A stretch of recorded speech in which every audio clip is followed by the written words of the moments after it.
Hello, everyone. Welcome to what I hope will be a wonderful noontime event. I'm pretty sure it will be. Left Coast Writers and Book Passage are celebrating David Downie's latest novel, Red Riviera. And he will be interviewed today by Donald George.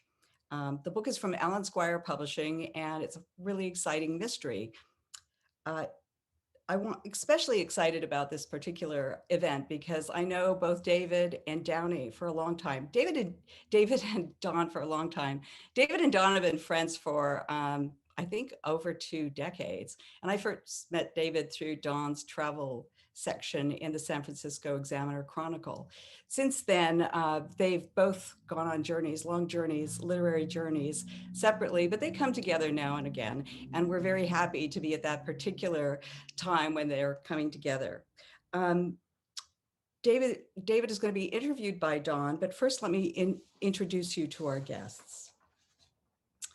David is the author of over a dozen nonfiction books, 1 literary novel, and 2 thrillers, dozens of anthologies to which he's contributed. His latest nonfiction works are A Taste of Paris, a history of the Parisian love affair with food, which was a winner of the 2017 Gourmand Award for Best American Food Travel Book, and A Passion for Paris, Romanticism and Romance in the City of Light, both published by St. Martin's Press. Some of you may remember him from a very recent book, I think it was 2019, The Gardener of Eden, which was a wonderful novel. He writes fiction and nonfiction and does both really, really well. His most recent novel, which is from Alan Squire Publishing, Red Riviera, is a mystery that takes place in the Italian Riviera. And I've read it. I think it's a wonderful, wonderful book. I think you'll enjoy the read. But first, you get to hear what Don has to ask David about his book.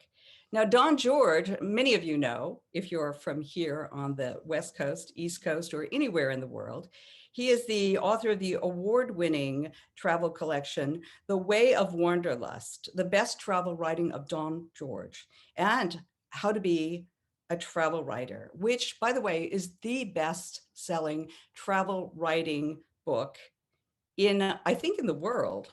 He's also the editor of 10 acclaimed literary anthologies, including A Movable Feast, The Kindness of Strangers, and An Innocent Abroad. He's currently editor-at-large for National Geographic Travel and has been the travel editor at the San Francisco Examiner and Chronicle, Salon, and Lonely Planet. And as I mentioned, that is how I initially met David. His work and mine were both in the travel section, and I was an admirer from the minute I read David's stories. Don is also the co-founder and chairman of the beloved annual Book Passage Travel Writers Conference, which brings Book Passage into the whole picture and makes it this sort of big family. We all really love one another's work, and we're excited to have him here today. Big thanks to Book Passage, to Alan Squire Publishing, and I'm going to hand it over to Donald George at this point. Take it away. Thank you, Linda. Thanks, Linda. Thank you for that wonderful introduction. I'm really, really happy to be here with Left Coast Writers and, of course, with Book Passage, which is, as Linda said, an extremely beloved bookstore that's a fundamental part of my life. And I'm especially thrilled to be in conversation today with David Downie, a longtime friend and an author I've admired and published ever since I was travel editor at the Examiner back in the 1980s. So hello, David. Hey, Don and Linda and all of you out there. It's wonderful to be here. It's wonderful to see you. Yeah, it really is. And I wish we could all be together there in person, but we will soon. Yeah. Book Passage is the bookstore, my favorite bookstore in the world. And I just want to thank them and you for doing this. Well, it's totally my pleasure, as always. And it is great to see you. I too wish we could be in person, and I know we will be before too long. And until then, I revel in being able to see you, at least on my screen. So it's really, really nice to be reconnected. And I love talking about your new book, which I I literally read in one sitting, in one reading. I began it in sort of the middle of the day, and in the wee hours of the, of the next morning, I put the last page down. It's an incredibly compelling, breathtaking, just kept me reading book. It was wonderful. So fantastic job. And I'm happy that it's out in the world, and I can't wait to tell people about it. So this is a great opportunity. But my first question is, because I still think of you as a travel writer. You wrote all of those amazing dispatches for me through the years from Europe. And you're a wonderful travel writer. So it was very eye-opening for me to see how talented you are as a mystery writer. But so the real mystery for me is, how did you become a mystery writer? How did you become a writer of mysteries? What inspired you to create this? Okay, that's a great question, and I am going to answer it in my usual circumlocution. First of all, you've given yourself away. The Gardener of Eden was another mystery that you read and loved. But, Yeah. And Red Riviera, like the Gardener of Eden, is a kind of armchair travel book, as you will have noticed, because I think what's really essential to me in any book that I write is a sense of place.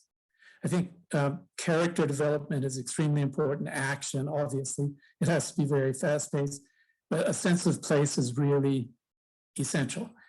And I guess the answer to your question is, I think I always wrote fiction, and mystery to me is part of fiction.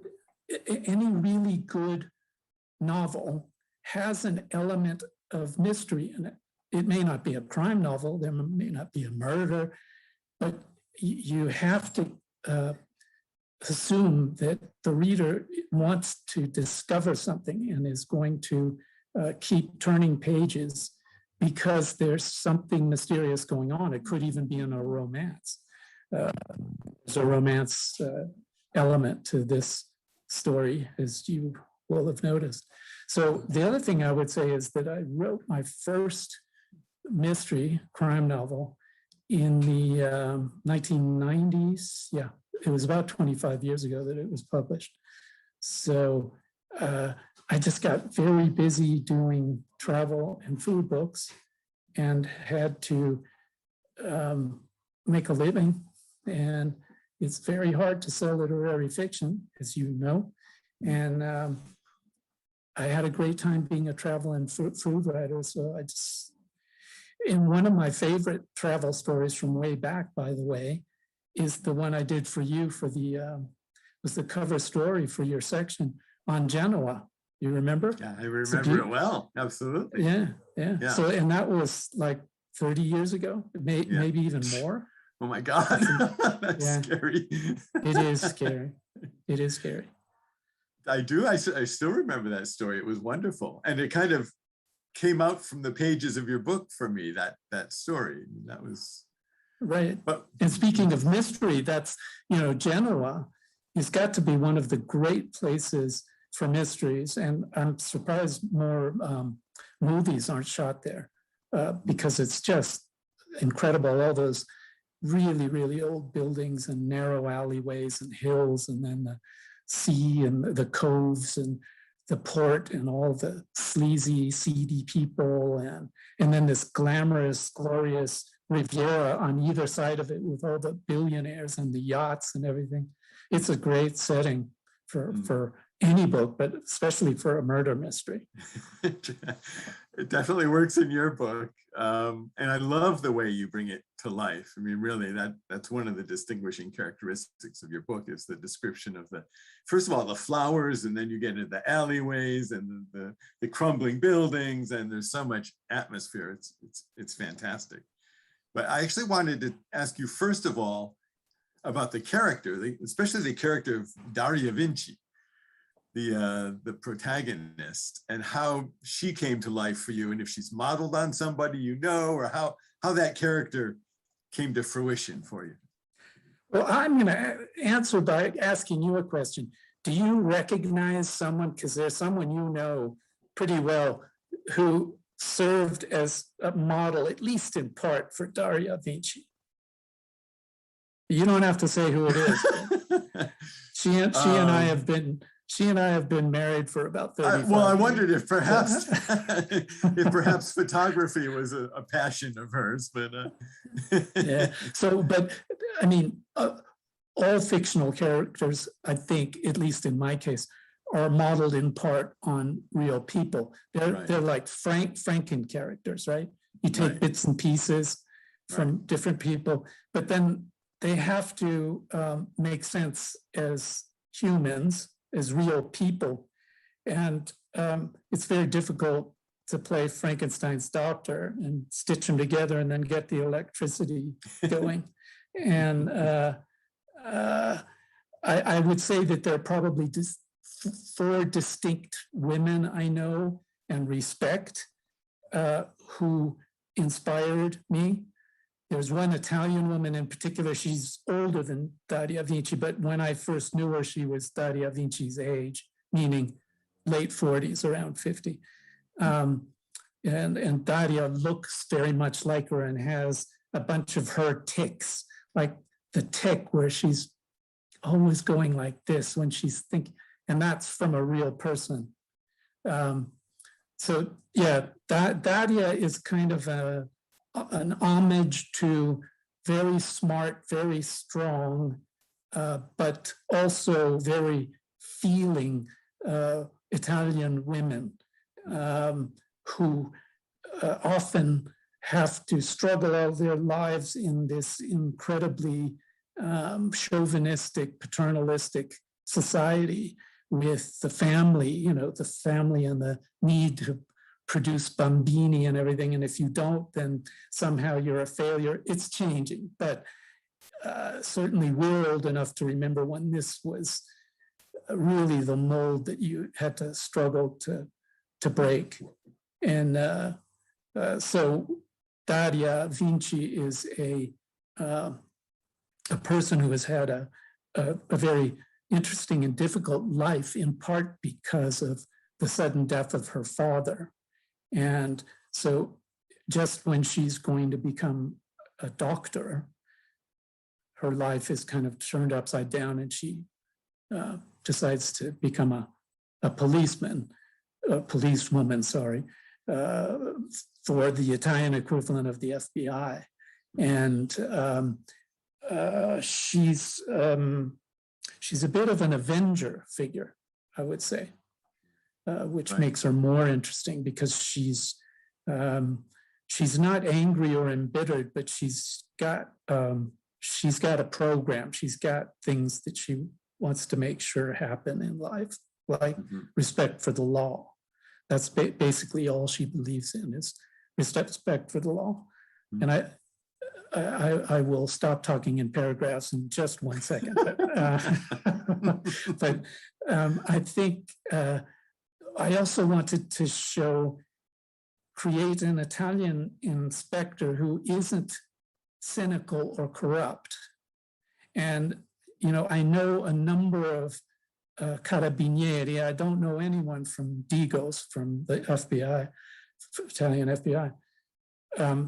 But I know a number of carabinieri, they're friends, and they're absolutely dedicated, to fighting crime and fighting the mafia. And I think a lot of people assume that a lot of Italian cops are bent, they're crooked, and it's not.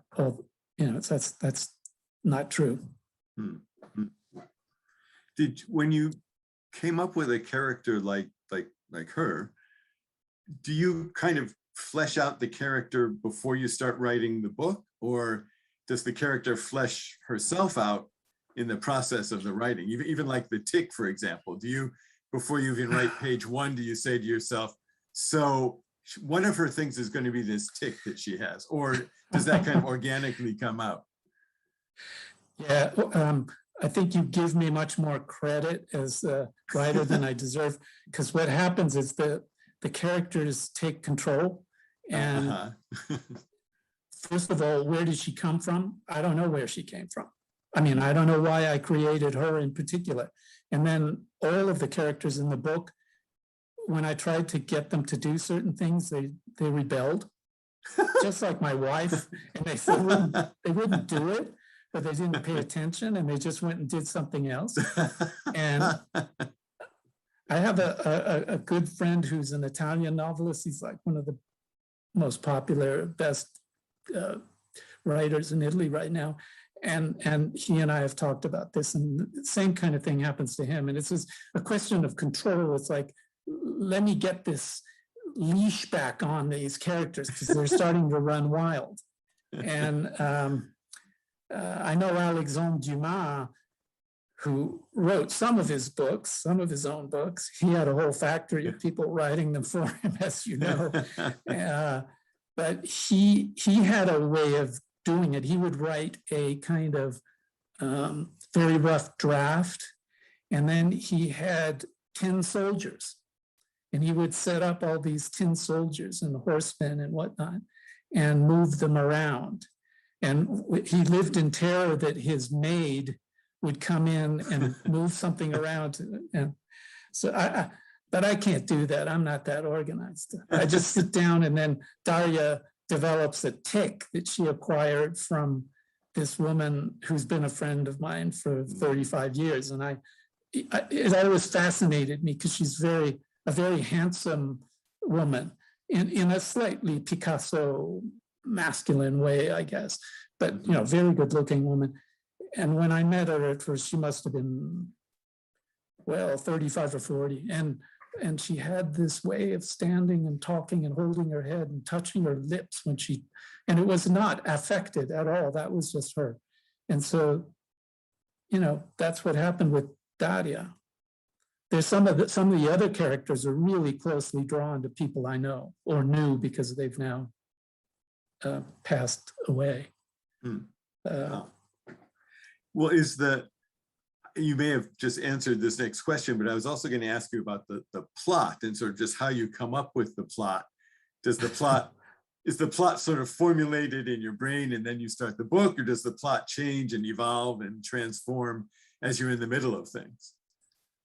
Well, as a general rule with me, okay, so I've written 5 novels. 4 have been published. One of them is coming out next year, as you know, the sequel, the Daria Vinci sequel.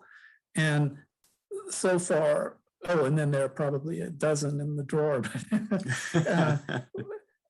What happens with me is I see a book in its entirety. It runs like a film, like a movie in my head. But, I can't stop the movie. And I try to note down as much as I can when these movies, if you will, come upon me. I'm not always successful, but it's almost like having not a seizure, but I'll tell you what happened with the Garden of Eden, for example. That way I won't give anything away about Red Riviera. Right, okay. I was sitting in a cafe, a bar in Italy, with my wife and 2 friends, one of whom had been an ambassador and had been all over the world. He also wrote and had written some short stories, and he said something to me about the gardener of Aden, the cemetery in Aden. And when he said the gardener of Aden, it was like I had been punched in the face, because I had been looking for the title of a book that had been writing itself in my head for years, and I couldn't nail it down. I couldn't grasp it. And then as I was sitting at this table, the whole book played in my head. And then we had to walk home from this restaurant. It was like a 3 or 4 mile walk, and the whole thing played in my head. And then I got home and I just threw myself down and started writing madly on a pad of paper. And that was how the broad outline of the Garden of Eden happened. Now, with Red Riviera, it was very different. in part because it was something that I wanted to write about 25 years ago, maybe even more than 20, I can't remember. But I'll tell you a strange anecdote, and let me start. This is all in answer to your question, by the way. Have you ever physically slipped on an anchovy? No. I don't know many people who have, but that's what happened to me. Oh. Okay. So you know that my wife and I are great hikers, right? That's what I'm doing right now. I'm in the Alps hiking, and I'm in a B&B in this little remote village using their connection. So we hike everywhere. And we were hiking in the Ligurian outback. That means the area above the Italian Riviera, right? It's very rocky and very steep. And it's just like California, it's always catching fire, as you know from the novel. And there are wildfires constantly. And there are these airplanes, seaplanes, Canadairs, they call them, because they're mostly built by a manufacturer called Canadair. And they come down and they scoop up the water and they dump it on the flames, right? So we're walking up in these hills way away from the sea. And I slipped on something shiny. And I looked down and I thought, what the hell is it? And it was an anchovy, a whole anchovy. And it was like almost alive. And then I looked around and it had burned nearby. And one of these planes had come down and scooped up the water. And in the water, there were all these fish, and they rained down on the hillside. And so we were hiking, and I slipped on the anchovy. And then I was looking out from there at the airplane dipping down and picking up the water. And that was it. I had the whole novel in my head. And that was that was 25 years ago. Wow. Yeah. Wow. Okay. But I didn't have time to write it. So when did you write it? Whatever, 2 years ago. Okay. If COVID hadn't come along, it would have come out a year ago. But, you know, life kind of got put on hold. And it was very difficult for publishers. And I'm very glad Alan Squire Publishing struggled through this period and made it, and will come out stronger, and was able to bring the book out, because I think it was just hell. I mean, everything, the bookstores closing down, and then the printers closing all over because they didn't have people in because they had got COVID and they couldn't print the books and so forth. So it was a real challenge. And I want to thank my editors, Rose Solari and James Patterson, for really persevering and I think doing a great job. And the cover design too. Can I show the cover? Is that Please, that'd be great. kosher? Yes. Because I think it's a great cover. It's a beautiful cover. Yeah. And it's very wonderful. scary and very scary. It's and very creepy. foreboding. And there's that airplane. Right. There's the anchovy. Yeah, no, here, no, you can't see them. They're too small. So one of the things I wanted you to illuminate for our listeners is just that, I mean, your whole relationship with Genoa, which goes back so far. I mean, Genoa is such a lovingly, well, wonderfully detailed part of the book. It almost becomes a character in the book itself. Can you talk about your relationship with Genoa? Yeah, I think my relationship with Genoa goes way back to before I was born. Now, that sounds very strange, but I was born and brought up in San Francisco, as you know, and then the East Bay, Berkeley, with a period of a number of years when I was quite young in Rome, because my mother was Italian. So I grew up with this photograph on the mantelpiece of my parents on a freighter leaving the port of Genoa in 1950, holding up my elder sister, Elizabeth, my father, I don't know, my father's holding up the baby, and my uncle took the picture from presumably from the deck of another ship. And so it was like, well, I've got to get to Genoa and I've got to see this. So I never went to Genoa when we lived in Rome. We went all over Italy, but didn't manage to get there. So when I was 18, I went there, and I just fell in love with the place. It's just an incredible place.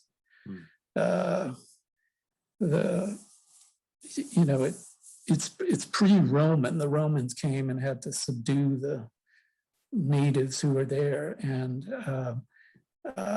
much of it's got the biggest medieval core in all of Europe. It's much bigger than Venice. It just doesn't have the canals. It's got the sea out front, the Mediterranean, and it's very hilly, like San Francisco, even more so. And this beautiful, dramatic, rough, dry setting behind. And I just kind of fell in love with everything about it. The look of the place, these alleyways, the food, the pesto. I mean, who could not love pesto, right? And focaccia. And by the way, Daria Vinci loves focaccia and pesto. Yeah. And she never gets fat. Like most Ligurians are really thin, they're wiry, and they eat tons of focaccia and pesto and everything. So anyone who tells you that they're fattening, it's not true. It's just, it's the way you eat them and so forth. So anyway, yeah, I went there in 1976 and just fell in love with the place. And it just so happened that my wife's family had a house nearby. It's not in Genoa, from way back. And so, I used to go there on my own. And then after we got together, which was a long time ago, we started spending part of the year there. That's how I was able to do all those articles and books. I think I'd done 3 or 4 books about Genoa and the Italian Riviera over the years. Yeah, well, your love for it really comes out in the book wonderfully. I'm glad. But there were a few scenes that I found surprising and sort of riveting in their own way. One that comes immediately to mind, and I don't think this will give much of the plot away, is the one that takes place in a morgue, which isn't the typical place where one goes to visit. And I was really curious how you came up with that incredibly vivid, detailed description of a morgue. Did you actually arrange to visit a morgue and walk around so that you could do that? No, No, I've seen lots of movies, read lots of books. I went up on the internet and I looked at a zillion photos and, okay. But no, I'm too squeamish to go into a morgue. No, couldn't do it. Got it. But that scene is really creepy, I must say. It is creepy. It totally is creepy. Yeah. You're fine putting your characters in the morgue, but you just don't want to go there yourself. Exactly. Well, I'm okay killing people too in right. my books, but right. I generally don't go around killing people. That may happen. Who knows? Who knows? Well, that kind of segues into the next question I wanted to ask you, which is just about the amazing, fantastic history and political commentary that you weave into the book. And it's really, really, it was an education for me. I don't know as much about Italy as I should, and reading your book actually educated me quite a bit. I was wondering, one, sort of where your knowledge came from, if you did specific reading for this book, or if it was more just, this is what you know from your life in Italy. And also, how did you calibrate what you revealed for an English-speaking audience? Because obviously, if you're writing for an Italian audience, they would already know a lot of what you're elucidating here, but an English-speaking audience really doesn't. So how did you decide what to put in and what not to put in? That was the hardest thing. The background is fairly straightforward. As I said, my mother was Italian and I lived in Italy. I took an undergraduate degree in Italian. I also did political science and got an undergraduate. I just did a double major. And I was most interested in Italian politics. I did a year in Padua and Venice and went to the Institute of International Studies in Padua, which was a very interesting experience for me. And I've always followed Italian politics. Then I did graduate work and got my graduate degree in Italian literature and history. The other angle is that my father was a GI and he fought in World War II and he did the Italian campaign. And though he was very reticent, he almost never spoke about it. He was a very, very modest and wonderful man. My mother was a partisan. She was in the Italian resistance, and so was her father, my grandfather. And so we always have had a kind of family connection with politics and particularly with resistance. And my grandfather got passports for lots of Spanish Republicans who were fighting Franco and saved lots of Jews, and which is why I was so dismayed when members of my own family wound up being followers of Trump, but that's a whole other story. So yeah, the book is also a political thriller.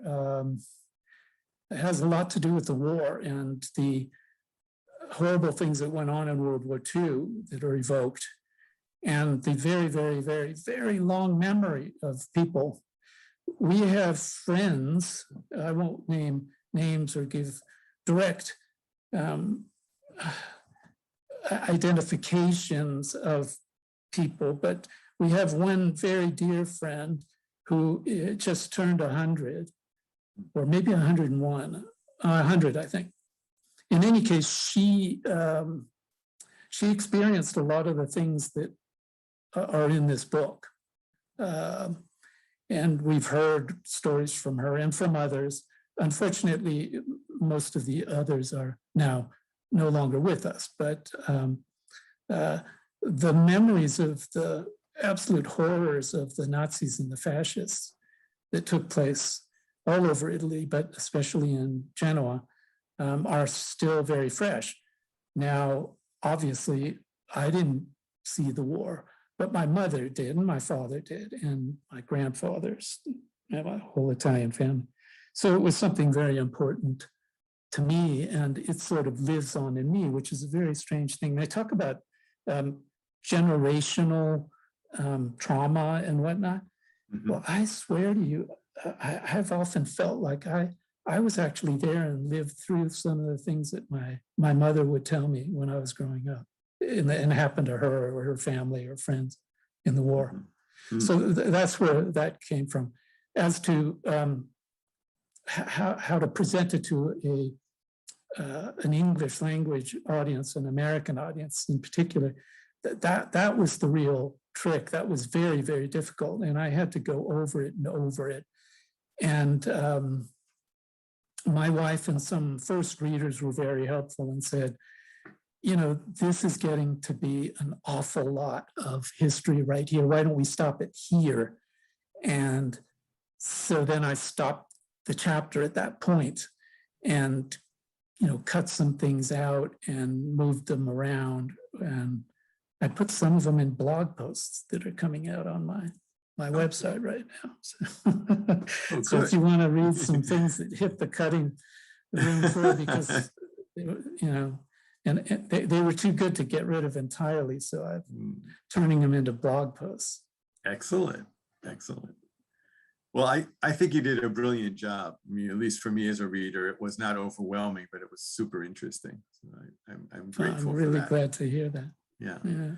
I'm going to ask Linda to ask questions that the audience has been submitting, but I have one more that I wanted to ask you before that, which is basically what was your ultimate goal in writing this book, or what do you hope that people will take away from it?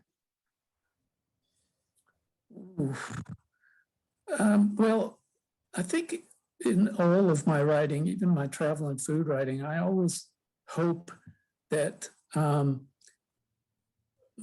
writing will stimulate people to look beyond the surface and to ask themselves questions. So yes, it's entertaining. It has to be entertaining. And I want it to be entertaining. But I want them to take away a real sense of place and of people and of history and of culture. And I'm thrilled that it worked for you and that, you know, you're asking me these questions because it shows to me that I was successful in stimulating you. And that's exactly what I want the writing to do. I want it to stimulate you, to make you want to go there and learn about the place and, you know, not just sit on a beach. Yeah, yeah. That's okay too, but No, well, I would just want to say to everybody watching that it really does do that. It's a great book in and of itself as a thriller mystery that you're trying to figure out, how did this happen? Who did it? But it also is a fantastic introduction to Italian history and culture. It really works. And food, focaccia. Like, yeah. I was so hungry by the time I finished reading the book. Yeah, it's great. So I'm going to turn it over to Linda now. Linda, are you there to vet some of the questions? Yes, I am, Don. And the first thing I want to do is thank you, Don, for asking wonderful questions. I mean, you always seem to be able to hit the right note and ask the right questions. And it's David, it's like great to not only read a book and enjoy it, but then hear about the author's intention behind the book. It's terrific. And I think that your anchovy inspiration story is got to be one for the books, the travel, the literary. It's true too. It's true. I didn't make that up. You can ask my wife. It's a great story. But everyone who's been listening, I'm sure has I see some wonderful questions here. So I'm going to share some of those with the group and ask them of you. The first one is from, this is a great question. It's from Deirdre Sirkonowitz. And she says, she apparently also was there for your Gardener of Eden book reading. She asked David, what do you recommend that I drink while reading your new book? You recommended a Sancerre with your last book. Wow. Well, if it's wine, then it has to be Pigato, Pigato. That's the best Ligurian white you can get. You get it from the Ponente, from the Western Riviera. Definitely, that's what you should drink. But I have to say this, the title is Red Riviera, right?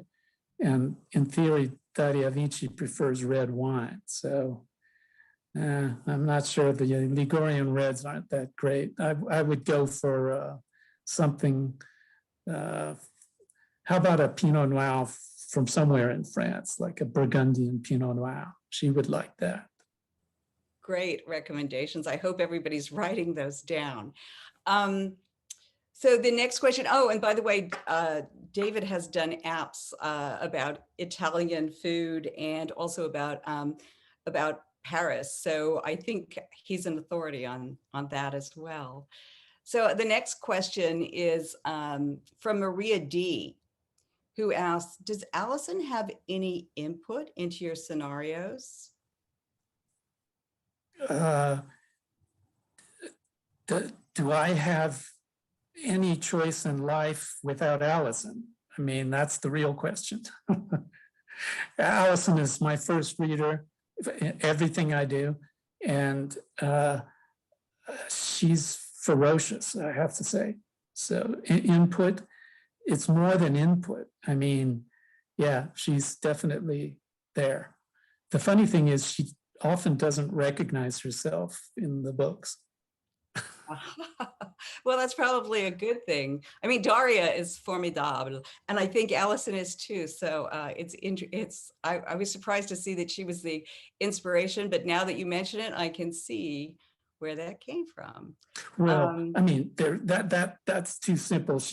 Daria really is a bunch of people put together, and she's physically completely different from Allison, as you know. You've I disguised. mean, yeah, exactly. I was looking at a Picasso when I thought of Daria. Really, Dora Maar. Ah, okay.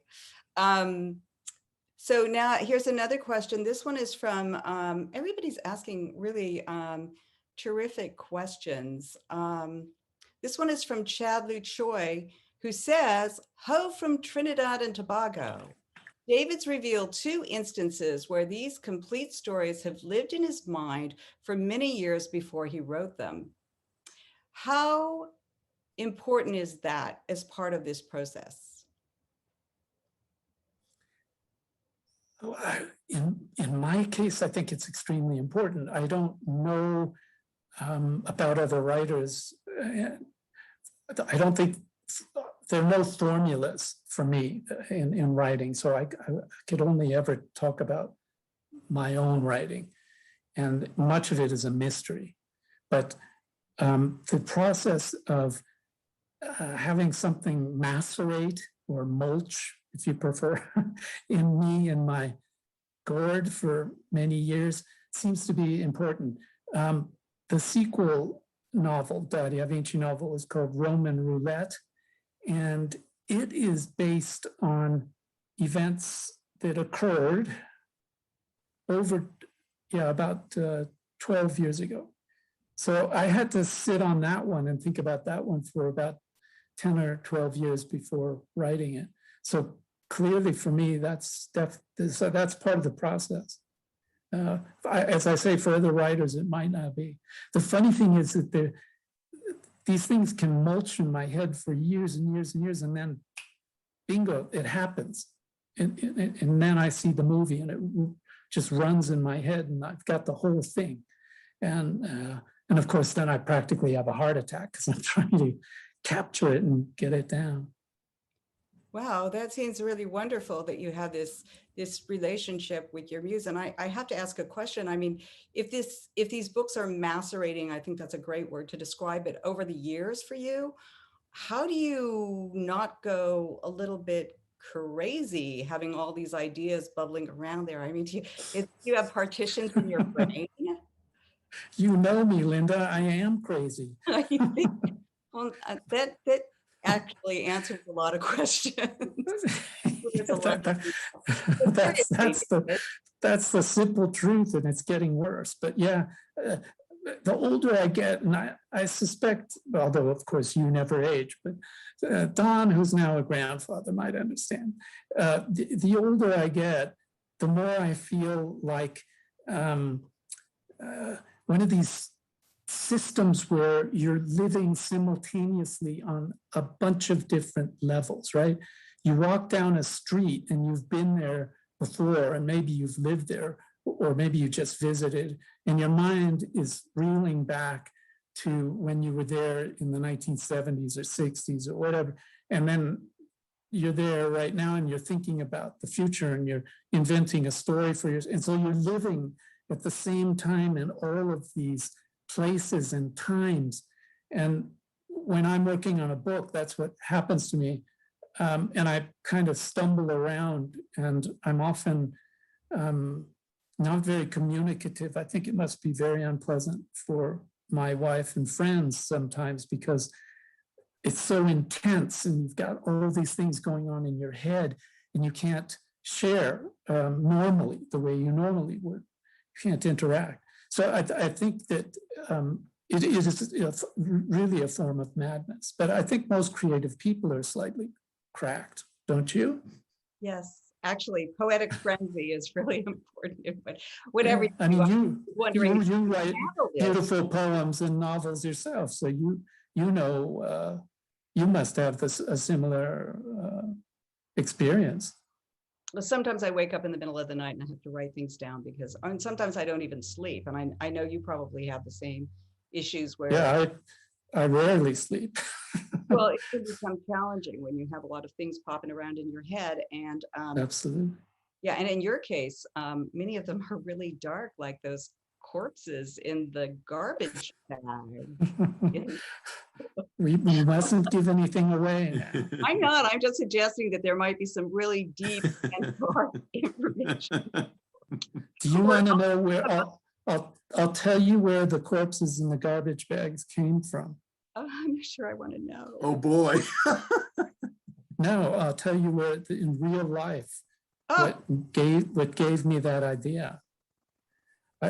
There's this road I walk on in Italy when I'm down there all the time, like 2 or 3 times, but back and forth, right? And there's this area. I mean, look, I'm genetically half Italian and culturally, and I try not to speak ill of Italy and Italians, but they do seem to have a national penchant for piggery. You know, they litter the way Americans did back in the 60s before all the campaigns. It's often really a problem. So on this road, there are these big garbage bags that were sitting there literally for 2 or 3 months. And we kept walking by them and saying to ourselves, what the hell is this? And what is in them? And why is it that no one is willing to come and pick them up? And though the mafia presence is limited on the Italian Riviera compared to a lot of other regions, I started thinking, oh man, those bags, they've got butchered bodies in them. They must be, and someone knows it, and no one's going to pick them up. And then I imagined once when we were walking by that the mud and kind of water around them was blood. And so, you know, that's where that came from. wow. I guess anybody else might have imagined like paper napkins and Not me, but they wouldn't have written a book. I guess. Well, inspiration can come from just about anywhere, I guess. I do have some more questions. But I do like going deep and dark with you always. It's always fun. Maria D asks, this is a good question because you've written so many of them. Is there a source to find the early articles that you wrote? I mean, are they collected anywhere? Well, a bunch of my contributions to anthologies are in Dawn's anthologies. And that's a really good question. I guess they're on the internet, but maybe not, because I started writing a long time ago. And I did notice that some of the early things that were like on the Examiner Chronicle website, they're no longer there. I mean, the really antique Egyptian tomb styles articles from the pre-digital days. So no, and the sad thing is I don't even have them anymore because they were on diskettes and things like that. And I threw them all out because I couldn't use them anymore. And then all the paper copies and everything disappeared too because I moved my office like 3 times. So I don't even have them. In fact, I could have invented the whole thing. Maybe I never wrote all those articles and I'm a complete imposter and I never worked for Dawn. No, I've read a lot of them. I'm sorry I didn't save them all, David. Well, maybe hey. Dawn did. Well, what about yours, Linda?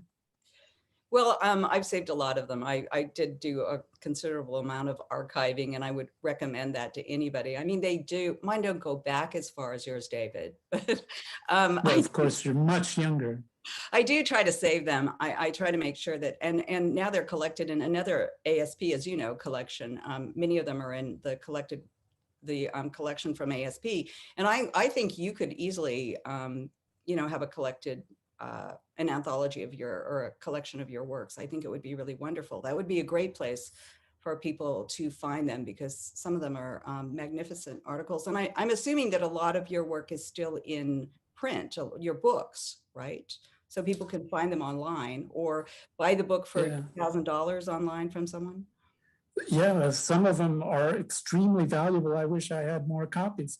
Like a very early illustrated book Allison and I did called Enchanted Liguria. I remember that. Yeah, well, I think it costs like hundreds of dollars to buy now. I mean, it's crazy. no one wanted to buy it when it first came out. Now it's supposedly worth a lot of money. I don't know, it's a weird thing. A bunch of my books are in print, but some of them have gone out of print, unfortunately. So, I mean, that's what happens, I guess, and as we advance in years, things from the 1980s and 90s are starting to kind of disappear. Mm-hmm. Well, you know, you could find I guess a university or a library that wanted to archive your work and start feeding that work to them so that they could do that. That would be one thing to do. I know a lot of writers do that. You're flattering me. Thank you. I don't think I deserve that, but I mean, anyway. That was a great question from Maria, though, don't you think? Yes. Thank you, Maria. I can't see anyone out there, but I'm very glad to know that Maria was able to make Zoom work. I'm assuming that's Maria Dowell, who's a great fan. And she put it on your to-do list now. She's put archival work on your to-do list. Oh boy, well, she can do that. I have another question for you from Christy Toronto. And Christy is asking, have you read Elena Ferrante, and what Italian writers do you recommend?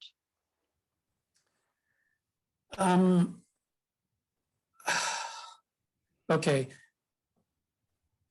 I really hate to speak ill of fellow writers, so I try not to talk about contemporaries for that reason, because there are few that I enjoy, and I feel like if I say I really like this, then I'm slighting the others in a way, and I don't want to do that. I also have a real problem. I'm legally blind, and my wife reads to me. So I don't really read anymore. I listen to books, and you know, Allison reads to me. I don't even watch movies anymore. It's just too exhausting. So I don't do a lot of reading. I tried Elena Ferrante, and it just didn't work for me, but that doesn't mean anything at all. I would recommend reading in my genre, in the crime, although it's really great literature. Read Leonardo Sciascia, A ciascuno il suo. It's translated very well into English. To each his own. I think there are a couple of translations of it. That is a murder mystery set in Sicily in the 1960s, and it's absolutely fabulous. I also think that, well, Camilleri is somewhat limited because his repertoire is limited. But again, for Sicily, Andrea Camilleri is a very good Italian writer. Again, in that genre of murder mysteries. So try those, and try those on for size. If you want to read some really just fantastic Italian books that are wonderful to read, The Leopard, the Gattopardo, you know, everyone's seen the Visconti movie starring Burt Lancaster of The Leopard. I think that's one of the great novels. And it's, you know, it's from the 1950s. It's not super recent, but it's set in the 19th century, and it gets so many things right about Italy today. That's you know, the more things change, the more they stay the same. And the famous line from that book is, everything must change for it to stay the same. And you think that doesn't make sense, but actually it makes perfect sense. And when you read the book, you understand it. Couple more questions, David.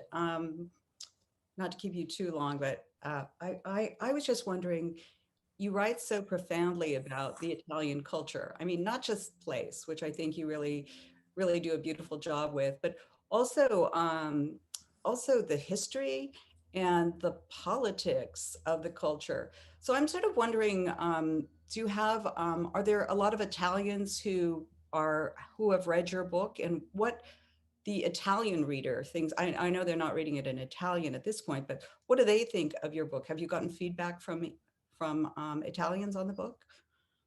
No, for the simple reason that I wrote it in English and it's just come out in English, and you know, we haven't even looked for foreign publishers yet.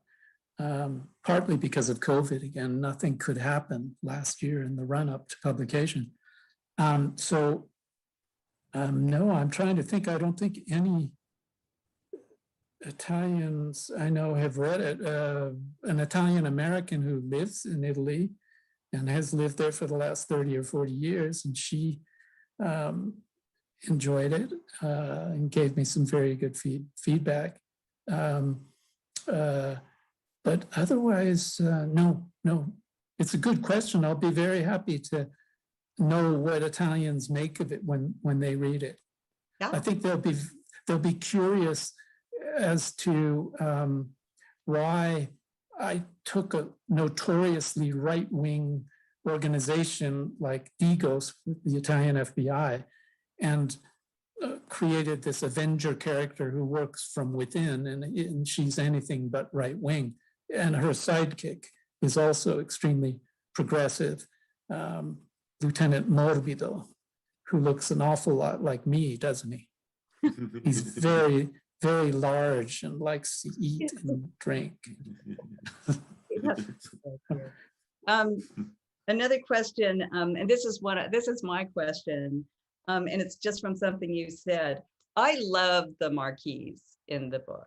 I mean, one of my favorite characters. And you mentioned this 100-year-old lady, friend of yours. Was she inspired by that friend, or she's another composite? Yeah, she's a composite, definitely. Definitely a composite. I would say 3/4 of the inspiration for her didn't quite make it to 100, almost. But remember, I started thinking about this book way back. And some of the characters were, let's say, in their early 90s or mid 90s at the time. And then they expired before the book was written and published.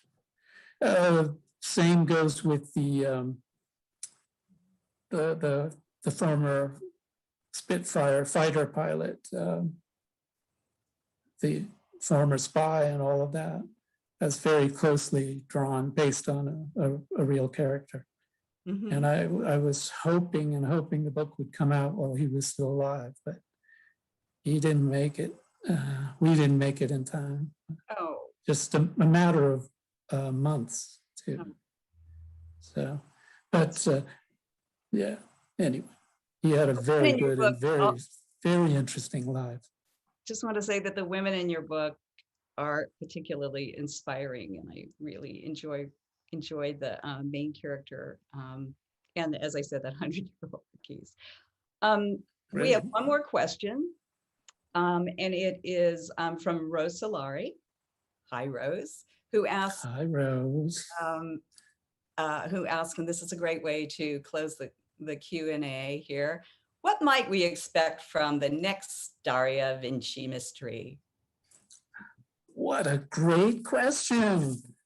Would you like me to read? Do we have time? I can read one paragraph at the back of, see, in the current book, at the back, it says, if you liked Red Riviera, stay tuned for Roman Roulette, coming in July 2022 from Alan Squire Publishing. Now, here's the paragraph. It was supposed to be a night off for Commissioner Daria Vinci, attending an elegant concert and fundraiser hosted by her maestro brother in Rome. But when she hears the unmistakable sound of gunfire, Daria is called into action again. Now she must solve the riddle of a mysterious ritual suicide, or was it murder? Question mark. The second Daria Vinci investigation is set amid the catacombs and ruins of Rome, where secrets run deep and revenge can be served both hot and cold. Daria must confront obstacles, personal and professional, as she struggles to uncover what really happened the night of the fateful concert. That's pretty good stuff. Thank you, Rose. I bet Rose wrote that. I don't know. I didn't write it. It's really good. So that's what you can look forward to. Oh, thank you. I'll say it sounds pretty exciting. I'm so glad I just finished the last book. So now I can look forward to this one. You better write fast, David. Oh, it's done. It's ready. Okay, well, they better publish it soon. Well, Yeah. I think we'll wait for the first one to get out there and circulate, and we can all look forward to the next one. So that's it for questions for now. I just really want to thank our guests, Left Coast writers and Book Passage guests. David Downie, thank you so much. And Donald George, I mean, what an honor to have you here. Thank you. It's always good to see you, and we all miss you so much. But now we have Zoom. And I also want to thank Book Passage, everyone who's joined us today for this terrific interview with David, his publishers. And I want to remind you that David's book is available from Book Passage, and that you could go into the website and order the book now. Yes, you can order this book anywhere and everywhere, I think, or just about everywhere. But we at Left Coast Writers strongly support independent booksellers, particularly our home-based Book Passage. So we encourage you to just go in to their website and order the book from there. So again, I want to thank you, David. I want to thank you, Dawn, Book Passage. Thank you all. It's been really wonderful. Thank you. Thank you. See you soon. Great. See you Thanks, next everybody. year for Roman roulette. All right. Bye, everyone.